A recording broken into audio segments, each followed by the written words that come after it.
Jina lake halisi ni Maimuna binti al-Harithi. Alizaliwa katika familia mashuhuri ya Kiarabu. Baba yake alikuwa akiitwa Al-Harith bin Hazni na mama yake alikuwa akiitwa Hindu binti Aufi. Mama yake alikuwa akijulikana sana kwa heshima na ubora wa watoto wake, kiasi kwamba Waarabu walikuwa wakisema hakuna mwanamke aliyekuwa na wakwe bora kuliko Hindu binti Aufi. Maimuna alikuwa dada wa wanawake waliokuwa na nafasi kubwa katika historia ya Kiislamu, jambo liloifanya familia yao kuwa karibu sana na nyumba ya Mtume. Inatajwa Maimuna binti al-Harith ni mama mdogo wa sahaba Khalid bin Walid. Mama mzazi wa Khalid bin Walid ni ndugu na mke wa Mtume, Maimuna binti al-Harith. Lakini pia kwa upande wa mama wa Maimuna, mke wa Mtume huyu, Hindu binti Aufi, alikuwa ni dada wa baba wa sahaba Abdurrahman bin Aufi. Familia yao ilikuwa imeunganishwa na masahaba wengi wakubwa wa Mtume kwa nasaba na ndoa. Ndio maana familia ya Hindu binti Aufi, mama wa mke wa Mtume Maimuna binti al-Harith, ilijulikana sana kwa historia ya Kiislamu kwa ukaribu wake na nyumba ya Mtume na maswahaba wakubwa. Maimuna binti al-Harith aliingia katika Uislamu kwa moyo wa yaqini na mapenzi ya kweli kwa dini. Kabla ndoa yake na Mtume, alikuwa tayari amejulikana kwa uchamungu, akili na tabia ya upole. Awali jina lake alikuwa akiitwa Barra, lakini Mtume Muhammadin alimbadilisha jina na kumwita Maimuna, lenye maana mwenye baraka na kheri, na kweli maisha yake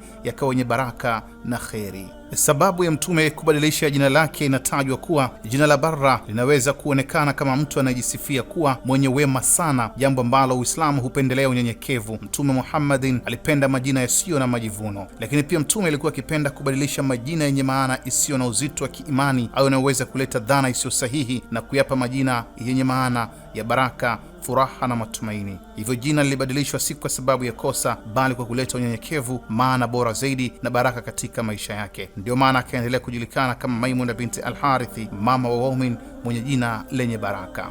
Ndoa